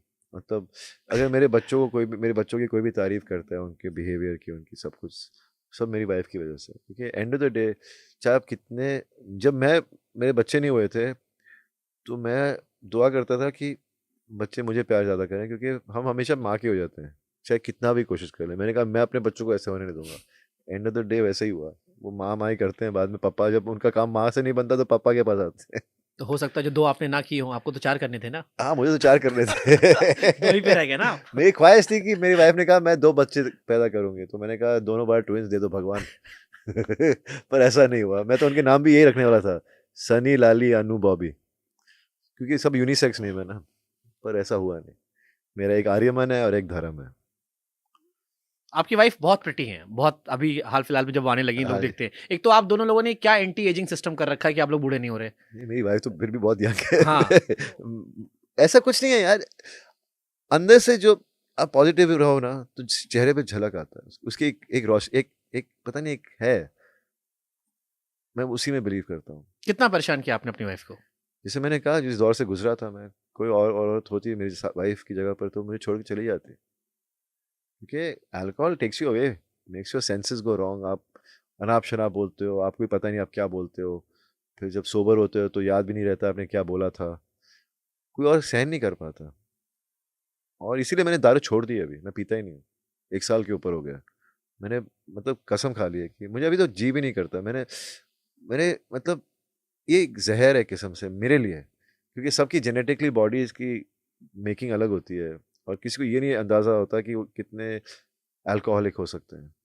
शायद मेरे साथ वो हुआ, ये नहीं कि मैं हर दिन पीता था, लेकिन मुझे वो मेरा दिमाग को ख़राब कर रहा था। और जब आपका दिमाग ख़राब होता है, एक ही आदमी पे ज़्यादा गुस्सा या जो भी नाराज़गी होती है निकालते हैं, वो आपकी वाइफ होती है। और क्योंकि वो वही है आपका दुख दर्द संभालने वाली। And I think my wife is the reason why I am sitting here today and giving an interview to you. And she was a working professional. And she was working professional. उसके पहले नौकरी करो फिर आपको सहो। हाँ, तो उसने मुझे संभाला। तो whatever I am today, सब कहते हैं ना that मेरे लिए मेरा सबसे इम्पोर्टेंट इंसान मेरी वाइफ है। ये नहीं कि मैं अपने मम्मी पापा को वो इम्पोर्टेंस नहीं देता, लेकिन आपकी वाइफ जो जो देखती है आपका, वो आप अपने माँ बाप को नहीं दिखा सकते। वो डार्क साइड। हाँ, तो I am just very blessed. Nice. देर से एहसास होता है। मेरे यहाँ मनोज मुंतशिर जी आए थे तो उन्होंने भी मुझसे कहा था कि आदि पुरुष के पहले अपनी बीवी की कद्र नहीं थी। जब लाइफ में डाउनफॉल आया देन ही रियलाइज कि उनकी वाइफ नीलम जी ने उन्हें कैसे संभाला and he is so thankful. नहीं, मैं तो it's not because of success और डाउनफॉल। मेरी वाइफ नहीं ही सेड मैं बिजी था, मैं हाँ ध्यान ही नहीं दिया, मैं तो ग्रांटेड ले रहा था कि ये तो है ही। हाँ, ऐसा नहीं, मैंने कभी नहीं लिया ग्रांटेड वाइफ को, लेकिन आपने मेहनत की थी ना उन्हें पटाने में। हाँ nice. Joint family isolated family में क्या डिफरेंस होता है सर? जब आपकी अपब्रिंगिंग जॉइंट फैमिली में यही होता है कि आप एक एक छत के नीचे सब रहते हैं। मेरे हिसाब से जॉइंट फैमिली तब भी एग्जिस्ट करती है, क्योंकि सब सोचते हैं ना जॉइंट फैमिली वही होती है जो एक छत के नीचे रहते हैं एक साथ। ऐसा नहीं है। जॉइंट तब होती है जब आपका रिश्ता कायम स्ट्रांग रहता है। चाहे आप, क्योंकि कभी कोई लोग हैं जो जॉइंट एक बंगले में नहीं रह सकते क्योंकि उनके पास वो इतनी जगह नहीं होती, वो अलग जगह रहते हैं, लेकिन अगर वो प्यार और वो अपनापन। अपनापन बना रहे तो वो जॉइंट फैमिली है। तो हम लकी हैं, हम एक छत के नीचे रहते हैं हम सब साथ में। और मतलब इसकी खासियत तो यही कह सकता हूँ कि हम कभी अकेला नहीं फील करते। कोई ना कोई होता है दुख दर्द सुनने वाला आसपास। मेरे बच्चे मेरे मैं बहुत मुझे जब मैंने शादी की थी तो मैं चाहता था मेरे बच्चे जल्दी पैदा हों, ताकि मेरे जो मैंने सीखा अपने मम्मी पापा से, वो मैं शायद फ़िल्टर हो गया मुझसे और मैं सिखा ना पाऊँ। मेरे मम्मी पापा के साथ टाइम बिताएंगे तो समझेंगे इन चीज़ों को। So those are the things which are good about living in a joint family. You know, your brother's always there for you. My brother is like a father figure. Obviously 11 साल का अंतर है। हाँ, तो वो मेरे को अपने बच्चे जैसे, अपने बेटे जैसे समझते हैं। ये जब मैं छोटा था तब मैं थोड़ा चिढ़ता था कि यार बाहर जाने नहीं देते, घर पे रहो, कहाँ जा रहे हो, घूमने क्यों जा रहे हो, नाइट क्लब क्यों जाना है। सुबह उठा देते थे एक्सरसाइज करने के लिए जल्दी। मैं बोला यार ये कैसा भाई है। मार खाई आपने कभी सनी देओल से? सिर्फ एक बार वो भी पढ़ाई के लिए। वो 2.5 किलो के हाथ से। हाँ, मतलब आपके बड़े आपको मारे, चाहे 2.5 किलो का हाथ भी 10 किलो का लगता है। तो मैं तो रोने लग गया जोर से, तो वो घबरा गए, फिर उनको बुरा भी लगा, फिर मुझे गले लगा लिया। Is a very sweet emotional person. मैं वही। जितने भी इंटरव्यूज देखता हूँ हर आदमी कहता है कि वो सिर्फ बाहर का है, अंदर से सनी देओल से ज्यादा इमोशनल इंसान, सेंसिटिव इंसान कोई नहीं है। नहीं बिल्कुल, मतलब क्या है ना, वो लोग जब मिल नहीं पाते किसी से, क्योंकि एक्टर्स हैं, स्क्रीन की जो इमेज बन जाती है ना, वही समझने लगते हैं इंसान। वही मतलब वो 2.5 किलो का हाथ, डर जाते हैं, वही गदर का फील, वही मतलब वो सब देख उनके दिमाग में वही रहता है। अरे सर हमारा छोड़ो, राइटर्स डायरेक्टर्स को, इम्तियाज अली का मैं एक इंटरव्यू देख रहा था। सो इम्तियाज अली सेट कि हम सोचा ना था बना रहे थे, अभय देओल सब साथ में थे और हमें कहा गया सनी जी से मिल लो। तो मुझसे उन्होंने कहा कि मुझे लोगों ने कहा कि यार तुम इस स्क्रिप्ट में हीरो को थप्पड़ खिलवा रहे हो। और सनी पाजी के पास ले जा रहे हो, उनको जानते हो कितना गुस्सा करते हैं वो, तुम्हें थप्पड़ मार देंगे, एंड ही वाज स्केयर्ड कि मुझे थप्पड़ पड़ जाएगा। हाँ नहीं वो एक शिमला गए एंड देन ही सेड कि यार he was such a nice person, sweet person, shy guy, so sensitive. और मैं दिमाग में वही स्टीरियोटाइप लेके बैठा था कि सनी देओल का मतलब बस डिशुम डिशुम डिशुम। नहीं वही ना, वही सब समझते हैं। मेरे हिसाब से तो सोचना था, is one of my favourite film. उसका जो म्यूजिक एल्बम है मेरी फेवरेट है। I love the sound track of that film, I love the way it was, I loved everything about सोचना। एंड उसके गाने मुझे आज तक, मतलब मेरा फेवरेट गाना है वो था, एक पेड़ हमने प्यार का मिलके लगाया था, कभी आते जो फल तो ठीक था, जो ना फले तो ना सही, ए जिंदगी हर एक रास्ते से हमने पुकारा तुम्हें, सोचा सवारा तुम्हें। I love that song. It's like I used to love that song so much that I've heard it. It's always been on my playlist, and it's sad that that film didn't work on box office because it was such a nice film. तो इम्तियाज अली को पहला break Sunny Deol ने दिया था। हाँ बॉबी देओल इम्तियाज अली बहुत अच्छे दोस्त थे। हाँ बॉबी देओल ने क्लासिक कल्ट इम्तियाज अली की लाइफ की जब वी मेट को प्रोड्यूसर ने पहुंचाया। Now when you look back, दिल में कभी तकलीफ होती है उस वक्त कि जिस दोस्त के लिए इतना स्टैंड लिया, नहीं समय खराब था तो फिर आप बाहर हो गए, स्टैंड लेना चाहिए था इम्तियाज को एक्चुअली मैंने अब मेरे कोई गिले शिकवे नहीं है, मेरे किसी से कोई उस दौर में। उस दौर में definitely I was upset, I was heart broken. कुछ काम नहीं हो रहा था। मैंने इम्तियाज की सोचना था आधी देखी थी, और मैंने उसको कह दिया था कि मेरा तो स्क्रिप्ट लिख, मेरे को तेरे साथ काम करना है। मतलब मैं इतना इम्प्रेस था उसके साथ, और उसने लिखना शुरू किया। लेकिन यही है कि मेरा उस दौर इतना काम चल नहीं रहा था। जो प्रोड्यूसर्स को मैंने बोला इम्तियाज़ को लो, वो बोलते नहीं इम्तियाज़ के साथ नहीं करना, हम किसी और डायरेक्टर के साथ करेंगे। फिर वही प्रोड्यूसर ने इम्तियाज़ को लिया, जिस मैंने करीना से कहानी सुनवाई थी, करीना ने ना बोल दिया था उस वक्त। फिर करीना ने ये फिल्म की, फिर मुझे ही निकाल दिया। पर उस वक्त बुरा लगा था। बुरा किससे लगा था? आपको फिल्म से निकाला गया या जिन दोस्तों के लिए आपने स्टैंड लिया था उन दोस्तों ने आपका साथ छोड़ा? बुरा दोनों बात का होता है ना, निकालना, और जो मेरा एक दोस्त था उसने मेरे साथ काम नहीं किया। लेकिन मैं उस वक्त, मैं भी काफ़ी साल पहले की बात है, तो अब जब बुरे दौर से गुजरे तो आपकी मैच्योरिटी थोड़ी सी हिल जाती है। सोच समझ, आपका सोच समझ हिल जाता है। पर अब मैं पीछे देखता हूँ तो इम्तियाज़ को भी अपना नाम बनाना था, उसको भी आगे बढ़ना था। अब मेरी वजह से मैं नहीं चाह रहा था वो रुके। मैंने उससे एक बारी बात भी की थी ऐसे, पर हुआ वो। पर अब मैं तो अभी भी चाहता हूँ कि इम्तियाज़ के साथ मैं फिल्म करूँ। मैं तो उसके साथ मस्ती करता रहता हूँ कि जब तू मेरे साथ फिल्म करेगा वो तेरी बेस्ट फिल्म होगी। मैं अभी मजाक करता हूँ उसके साथ। He's a great director. We all love him. Yeah, And he's a great guy also. हाँ, He's he's a a great very guy, nice, of course, very yeah. nice person. I really got along. I still meet him. I mean, उसका मेरे बड़े बेटे का जन्मदिन same date पर है, 16 जून को। तो मैं तो हर साल उसको विश तो आप करता हूँ। कभी छेड़ते हो उन्हें कि तूने मेरी पिक्चर नहीं बनाई? नहीं नहीं, अब क्या छेड़ना, अब तो पुराने बात कब की है, अब तो मैं भूल भी बट जैसे गया। जब मैं आपके बारे में रिसर्च कर रहा था, तो मुझे पता लगा कि प्रीति जिंटा को भी पहली फिल्म आपने दिलाई थी। प्रीति जिंटा को मैंने नहीं दिलवाई थी, मैंने सिर्फ Recommend नाम लिया था। हाँ, मैंने कहा, मैं ना प्रीति जिंटा को, मेरे दोस्त हैं, उनके थ्रू मैं प्रीति से मिला था। वो उस वक्त वो क्रिमिनल साइकोलॉजिस्ट बनना चाहती थी, कभी उसने फिल्म का जिक्र नहीं किया था। तो फिर मैं शेखर कपूर के ऑफिस जाया करता था, क्योंकि शेखर वो सपोज टू डायरेक्ट मेरी पहली फिल्म बरसात। बरसात। पर वो बनाई नहीं, वो अलग बात है, क्योंकि उसको बैंडेड बैंडेड क्वीन क्वीन मिल मिल गई गई थी। थी। तो मैं एक दिन ऑफिस गया तो बोलते स्क्रीन टेस्ट चल रहा है, क्योंकि तारा रंपम करके एक फिल्म बन रही थी, उसके लिए स्क्रीन टेस्ट चल रहा है।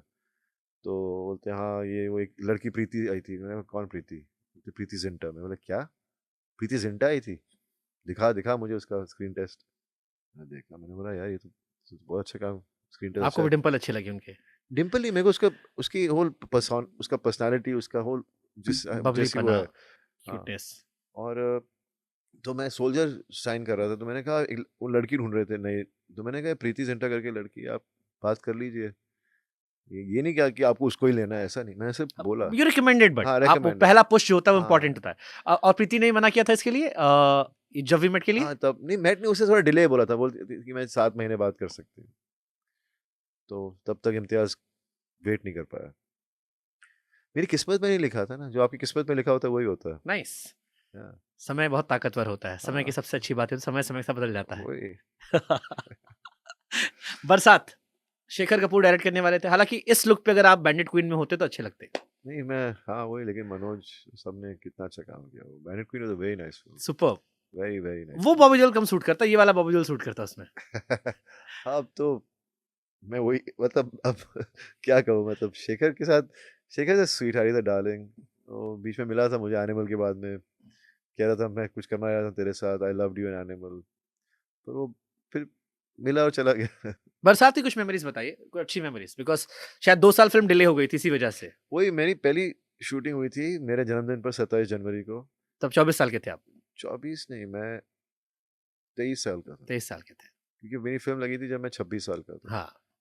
तो शायद मैं 22 साल का होऊंगा, अभी इतना याद नहीं, क्योंकि मेरी फिल्म लगी थी 26 साल का एज पर, हम्म। और 2 साल लगे थे बनने में जब से शुरू हुई थी, और शेखर के जाने और राज संतोषी की डायरेक्शन के बीच में भी 1 साल लग गया होगा, क्योंकि उस वक्त फिल्म में 2-2 साल लगते थे बनने के लिए, ऐसा होता था। अब तो ऐसा होगा तो प्रोड्यूसर ही खत्म।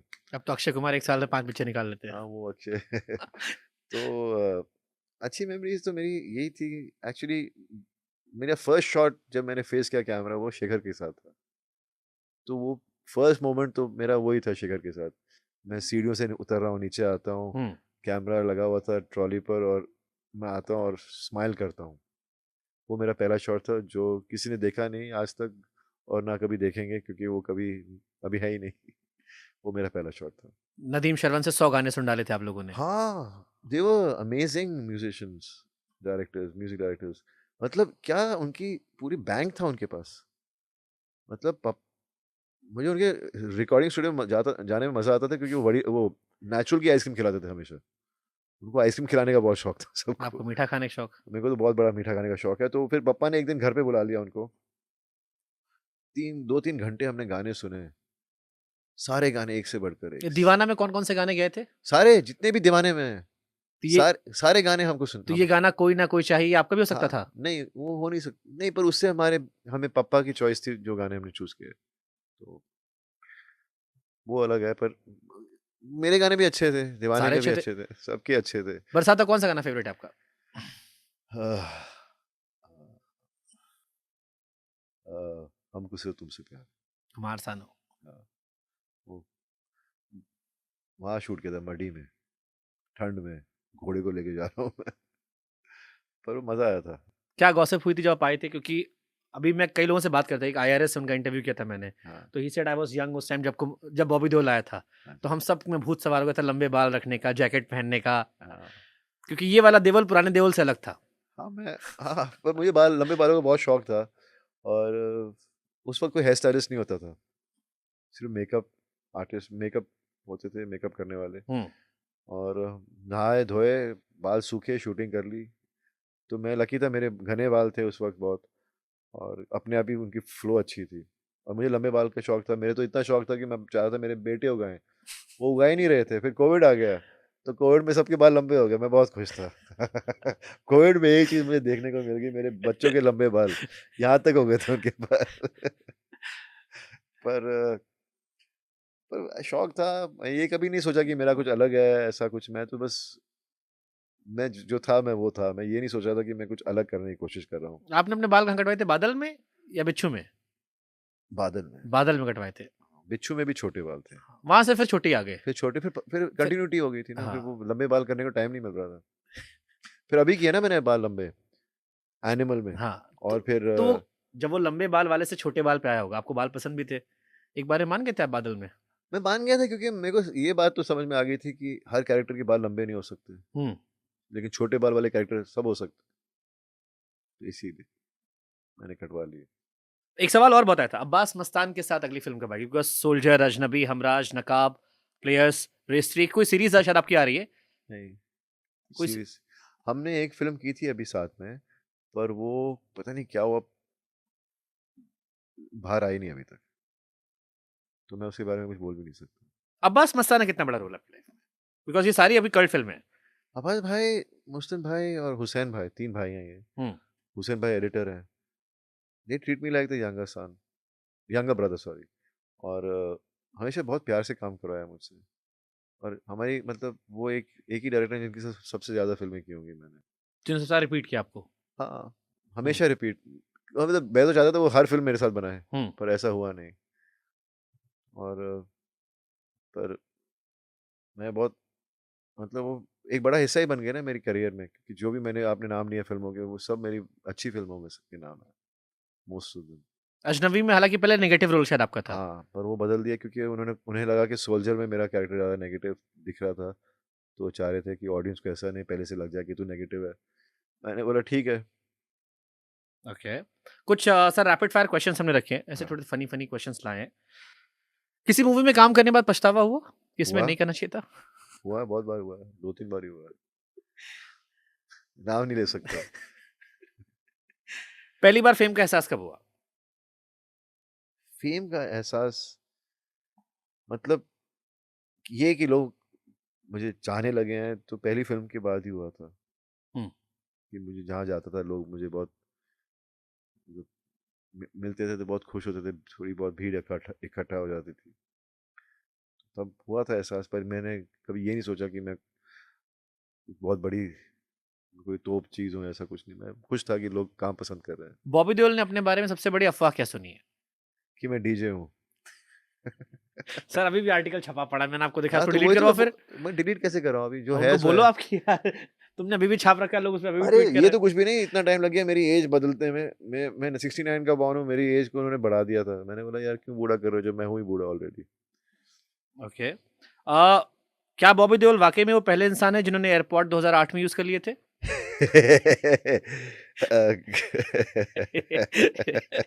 ऑब्वियसली नहीं। ये तो मैंने वो फिल्म की थी चमकू, हाँ, उसमें मैं एक एजेंसी का आदमी हूँ जो बुरे लोगों को पकड़ रहा है, तो वो सुनने के लिए पीस लगाते हैं, तो उस वक्त 2016 में एयरपॉड आया, हाँ। इसीलिए लॉर्ड बॉबी बन गए आप हाँ, वो बन गया कि मैं। 2008 में आप उसको लगा घूम रहे थे। एक और सवाल आया था, क्या लॉर्ड बॉबी को पता था 1997 में कोविड 2020 में आएगा, क्योंकि उन्होंने ऐश्वर्या राय का आरटीपीसीआर टेस्ट कर लिया था? ये मीम वाले की सोच बहुत कमाल की है। But see, it's actually But it is RTPCR. this is one of the most funniest and apt thing for COVID testing. क्या मुश्किल होती थी यार कोविड टेस्ट करने के टाइम, वो आते थे नीचे बैठो, पहले तो पूरा वो सूट पहनो, फिर वो सूट पहन के आता है, फिर एकदम से वो लेता है और ऐसे नाक में डालते हैं कि आदमी हिल जाता है, पूरा दिमाग हिल जाता था। बट ये एक्चुअली ऐश्वर्या का सच में आपने ऐसे किया था, चेहरा पकड़ा और उसमें नाक पे डाल नहीं नहीं, दिया? वो तो भी एक्टिंग करनी पड़ती है, थोड़ा बहुत तो किया था। पर ये नहीं कि ऐसे आराम से किया था। बट यू वर ब्लेस्ड, आपके साथ ऐश्वर्या राय की पहली फिल्म बॉबी देओल के साथ, प्रीति जिंटा की पहली फिल्म बॉबी देओल के साथ, मिस वर्ल्ड, मिस यूनिवर्स, आगे लारा प्रियंका, उनकी भी कई सारी फिल्में आपके साथ। हीरोइन आपको अच्छी मिली है हमेशा। मैंने फ़िल्में अच्छी मिलनी चाहिए थी, हीरोइनें मतलब अच्छी हैं, सब अच्छे एक्टर्स हैं, अच्छे एक्टर्स हों, अच्छी फ़िल्में मिलें, वही चाहिए आदमी को। अभी फिर मन नहीं करता हीरो बनने का? ऐसा कुछ नहीं, मैं तो अभी भी हीरो ही हूँ। मैंने कहा ना बचपन से मुझे हीरो बनना था, मैं हीरो बन गया हूँ। गाल खींचते थे, बोलते तू क्या बनेगा? हीरो बनूँगा। हम्म, मेरे दिमाग में मैं आज भी हीरो ही हूँ। ओके। रैपिड फायर में ग्लास सर पर डांस करना, सर पर ग्लास रख के डांस करना, या बिना शर्ट के साइलेंस एंट्री करना? सर पे ग्लास रख के डांस करना। कितने टेक में हुआ था? वो तो पहले से ही ओके हो गया था, फिर वो अलग एंगल से शूट कर रहे थे। और वो भी जो नाइफ वाला किया था मैंने, हम्म, टाइम कम था हमारे पास, लोकेशन के लिए बस 1 घंटा बचा था, बस मेरे को बोला दरवाज़ा खोलना है, you just look at your wife and you do this and this. मैं केक खा रहा था, बड़ा टेस्टी केक था, रेड वेलवेट केक था। अगर आप जानना चाहते हैं मैं क्या खा रहा था, रेड वेलवेट चीज़ केक। हम्म। इतना टेस्टी था कि मेरे चेहरे पर वो दिख रहा था मुझे।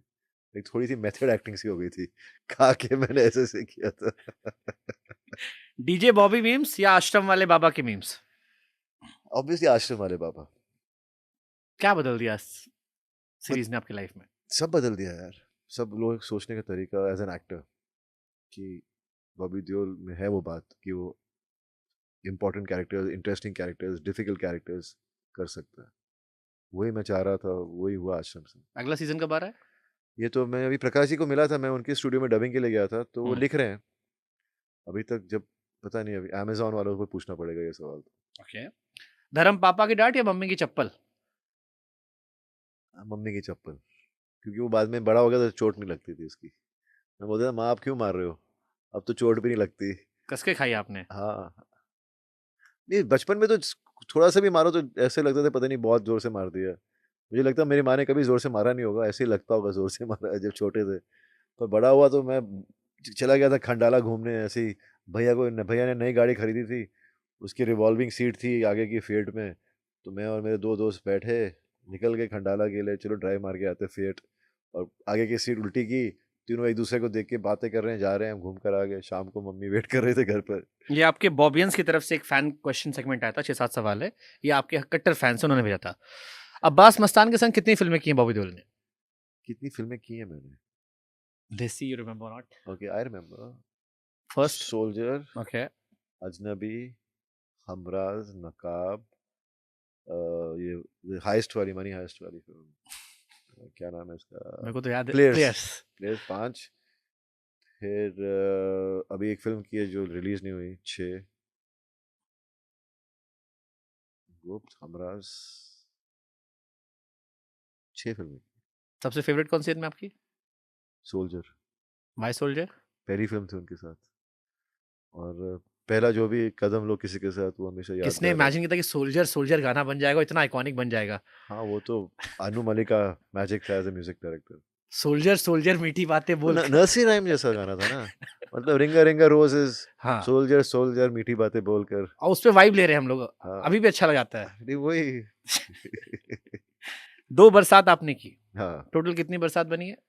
मेरे साथ तो सिर्फ 2 बनी है, वैसे तो राजी की बरसात। सेकंड वाले में you were I think Akshay Kumar को रिप्लेस किया था हाँ, आपने। मैंने रिप्लेस नहीं किया था, अक्षय कुमार ने छोड़ दी थी, हाँ, तो मैंने की थी। ओके। एक कुछ कुछ फनी क्वेश्चन इसमें थे, जैसे एक क्वेश्चन था कि पम्मी पहलवान को इतना परेशान क्यों करते हैं लॉर्ड बॉबी? क्योंकि वो कुश्ती ठीक से कर नहीं रही। क्या बोलूं मैं? अगर बॉबी देओल को अपनी पुरानी फिल्मों को रीमेक बनाना हो, तो गुप्त 2, सोल्जर 2, बिच्छू 2, कौन सा बनाएंगे वो? Soldier 2, why? Because it can still be made. Actually बिच्छू में मर जाता हूँ ना एंड में, और गुप्त में मर्डर तो मिल गया था, तो सोल्जर ही बन सकती है पार्ट 2 में। आर्यन खान ने दिखा भी दिया है, हाँ। Background music. ओके, कुछ और क्वेश्चंस ऐसे थे। भोपा स्वामी का शुद्धिकरण क्यों करवा दिए थे आप? वो बदमाश हो गया था, बदमाशी मैं सहन नहीं कर सकता। बट आश्रम बहुत आइकॉनिक हो गया सर, आप देखो लोग कितनी गंभीरता से लेते हैं। वही मेरा और भोपा का रिलेशनशिप, एक्चुअली मेरा अच्छा दोस्त बन गया, चंदन। क्या हुआ, जैसे ही आश्रम की शूटिंग फर्स्ट सीजन खत्म हुई, हम लोग इतने नज़दीक हो गए थे, क्योंकि अयोध्या में शूटिंग कर रहे थे और एक छोटे से होटल में थे, तो हर दिन बैठना उठना साथ में ही। और जैसे ही कोविड आया, उसी के 2 महीने बाद मेरे घर आए पहले डिनर पे, मैंने सबको बुलाया, सबने खाना खाया और सोचा कि मिलते रहेंगे ऐसे। फिर कोविड आ गया, फिर हर दिन शाम को हम लोग व्हाट्सएप वीडियो पे बातें करने लगे, तो रिश्ते और मजबूत बन गए हमारे। मैंने एमएक्स प्लेयर डाउनलोड किया उसके चक्कर में। हाँ, अब तो अमेजोन पे आ गया। हाँ, एक विकास जी है, उन्होंने सवाल भेजा था कि आश्रम सीरीज वाला लड्डू मिल सकता है? नहीं यार, थोड़ा सा वो शक्कर कम हो गई है, मिल नहीं रही आजकल। जब शक्कर का स्टॉक आएगा तो बना के खिलाता हूँ। ओके। एनिमल मूवी में जो गाना था, उसके मायने पता है आपको? कौन से गाने के? नहीं यार, म्यूजिक बीट अच्छी थी, मायने नहीं मालूम मुझे। मैं जब गाने सुनता हूँ ना, ज्यादातर मुझे अगर धुन अच्छी लगे ना, तो मैं वो गाने सुनता रहता हूँ। ओके, लास्ट क्वेश्चन है, थोड़ा एडल्ट सवाल भेजा है किसी ने। आश्रम में गंदे गंदे सीन करते वक्त लॉर्ड बॉबी को अंदर से अच्छा फील हो रहा था? मैं ये कैसा उठा अभी, मैं एक्टर हूँ, मैं जब सीन करता हूँ तो मैं as an actor, as a character play करता हूँ। Definitely it is difficult to play these kind of moments in a film, but it's not like मैं शाम को जब भी मैं कोई नेगेटिव सीन्स किए हैं, तो मैं शाम को उन्हीं दोस्त के साथ बैठता था अयोध्या में, और हंसते गाते मतलब मस्ती करते रहते थे। How you find Ayodhya? I was basically working from morning. मैं 4 बजे घूमे उठता नहीं था। आप? नहीं, मैं 4 बजे उठता था, 5:30 बजे जिम में होता था, 5:30 जिम से प्रकाश जी निकल रहे होते थे, मतलब वो 4 साढ़े 4 बजे पहुंच जाते थे जिम। फिर मैं नाश्ता करता था, 7 बजे, 7 साढ़े 7 बजे हम लोग शूटिंग पे, रात को 10-11 बजे वापस। तो ऐसा था हमारा अयोध्या में। एक बारी हम लोग कहीं शहर के अंदर शूट करे, तो वहाँ पे आलू टिक्की खाई थी, बड़ी टेस्टी थी, वो भोपा स्वामी लेकर आया था, तो मैंने उसकी खा ली थी, वो अभी तक मेरे पीछे पड़े रहते हैं, मैंने उनकी आलू की टिक्कियाँ खा ली थी। जैसे लास्ट क्वेश्चन मेरे ये अयोध्या से याद आया मुझे, जब समय खराब चल रहा होता है तो इंसान का कई बार भगवान से विश्वास टूट जाता है। वो जर्नी जो आपकी पूरी रही, इसमें ईश्वर से कैसा आपका उतार चढ़ाव रहा रिश्ते का? देखिए, मेरे लिए मैं यही समझता हूँ कि भगवान हमारे अंदर है, और अंदर मतलब हमें भगवान ने गिफ्ट दिया हुआ है। अगर आपको उस पे विश्वास नहीं है तो आप कभी आगे कदम ले ही नहीं सकते विद कॉन्फिडेंस। जब आपके अंदर विश्वास है तो आपको भगवान में विश्वास सच आपका सच है। मैं ऐसे सोचता हूँ। और I never blame God for this, I always ask for help कि मुझे एक रास्ता दिखा दो कि मैं आगे कैसे बढ़ूँ। लेकिन रास्ता हमारे अंदर ही है, और वो मुझे मिल गया और मैं चल पड़ा। अनुराग कश्यप के साथ बंदर, उसके बाद आगे क्या-क्या? अल्फा, ये यशराज फिल्म्स की है। अल्फा जिसमें आलिया आलिया के साथ और काम कर रहा हूँ। ओके मैं वही तो आलिया कह रहा था ना। शर्वरी एंड आलिया। तो मैं पहली रणवीर के साथ की मेरा फेवरेट, अभी मैं आलिया के साथ कर रहा हूँ, तो दोनों के साथ और कौन-कौन से प्रोजेक्ट्स हैं सर? अब मैंने वेब सीरीज शुरू की, उसकी बात नहीं कर सकता। How was working with Anurag Kashyap? It was great experience. It was like going to an acting school, because he really makes you understand yourself as an actor. Anurag Kashyap की कोई एक क्वालिटी बतानी हो आपको? Because he is one of my favourite director. He is just amazing. जैसे वो actor से काम निकलवाता है, जैसे वो समझता है हर एक कैरेक्टर को, और कैसे उनसे बातें करके, और कभी ये ऐसे नहीं फील करने देता कि आपको नहीं आ रहा, और उसी चक्कर में आपको आने लग जाता है सब। He makes it very easy. I don't know how to explain it. मैंने जो जो शॉर्ट्स दिए, इतने लंबे लंबे शॉर्ट्स दिए 11-11 मिनट के, और कभी डायलॉग देता नहीं टाइम सेट पर, वो सेट पर ही देता है, तो आपको, पर वो लिखे ऐसे जाते हैं कि आप, दे लाइक स्पोकन वर्ड्स, तो आपको ऐसा, मैंने कभी इम्प्रोवाइजेशन नहीं की तो इम्प्रोवाइज करने को मिल गया। पर he is got a different technique all together. जाते-जाते सर बहुत सारे लोग होंगे जो आपकी लाइफ को लेके बहुत कुछ सीख रहे हैं, क्योंकि आपकी लाइफ बड़ी रोलर कोस्टर रही है। नहीं वही। How you summarise life? ज़िंदगी को कैसे देखते हो आप, इतना तजुर्बा लेने के बाद? अगर किसी नए को बताना हो, उतार-चढ़ावों से जो गुज़र रहा हो। क्या बताऊं मैं यही कह सकता हूँ कि the fault lies with you, not with others. So if you want to move forward, don't blame others. Just believe in yourself and everything will be fine. हम अपने ऊपर विश्वास रखो, किसी और पे इल्ज़ाम मत दो कि मेरा काम नहीं बन रहा, क्योंकि अगर आप इल्ज़ाम देते रहोगे तो एक्सक्यूज़ बन जाता है आपका, और उस पे जियोगे तो कभी आगे बढ़ ही नहीं सकते। ये मेरी लाइफ की जर्नी ने मुझे सिखाया है, और ये मुझे आज यहाँ तक ले आई है। जो नए बच्चे बॉबी देओल को ना जानते हो, उन्हें जाते-जाते कोई 5 गाने कि ये गाने सुनो बॉबी देओल को समझ जाओगे। ये मेरे प्लेलिस्ट के 5 फेवरेट गाने हैं। मेरे फेवरेट है ऑब्वियसली, अब बैड्स ऑफ बॉलीवुड में फेमस हो गया दुनिया हसीनों का मेला। एक फिर चोरी चोरी जब नजरें मिली, करीब, करीब। ब्यूटीफुल, बहुत खूबसूरत गाने उस मूवी के हैं। फिर लव तुझे लव मैं करता हूँ फ्रॉम बरसात, बरसात। फिर अ, इसी में गाना और था हाँ, बरसात में तो बहुत गाने थे। हम करीब में भी था चुराओ ना दिल मेरा सा, चुराना दिल मेरा। बट आप उसको हम हटा देते हैं, वो मेरा फेवरेट है। अच्छा। 3 हाँ, 3 हमारे हो फिर गए। फिर हमको सिर्फ तुमसे प्यार है, फिर लव तुझे लव मैं करता हूँ। और जमाल कुडू, वो गाने के शब्द मुझे नहीं मालूम, जिसमें मैं सर पे ग्लास रख के डांस करता हूँ। सिलसिले मुलाकातों, सिलसिले मुलाकातों उसमें एक के। शायरी सुनाई थी आपने। मुझे याद नहीं है अभी। ऐसे तो अब्बास भाई ने एक और गाने में भी आवाज डाली थी, कौन मैं हाँ तुम, कौन बस अरे तुम। क्या ओहो। कल्ट गाने अजनबी के, हाँ वही। अदनान सामी ने एकदम ज़हर बोल दिया था। ये मॉरिशस में शूट किया था हमने। एक और हमराज में तो शायद आपका है। नहीं हमरा मेरे हमराज। हमराज नहीं, इसमें गाना नहीं, इसमें लाइन में है। वो जो गाना उदित नारायण ने गाया है मोहब्बत की पराकाष्ठा पार करते हुए, तुम सा कोई तुम्हारी तरफ दुनिया नज़र किसी और का होगा तो तो ऐसा वैसा। हाँ। मैंने कहा ये पागलपन की। Thank you so much sir, lovely talking to you and best wishes आपके आने वाले प्रोजेक्ट्स के लिए and I hope you keep inspiring us. Thank you so much, and I wish you the best, and God bless you, man. Thank you so much Keep sir. doing what you're doing.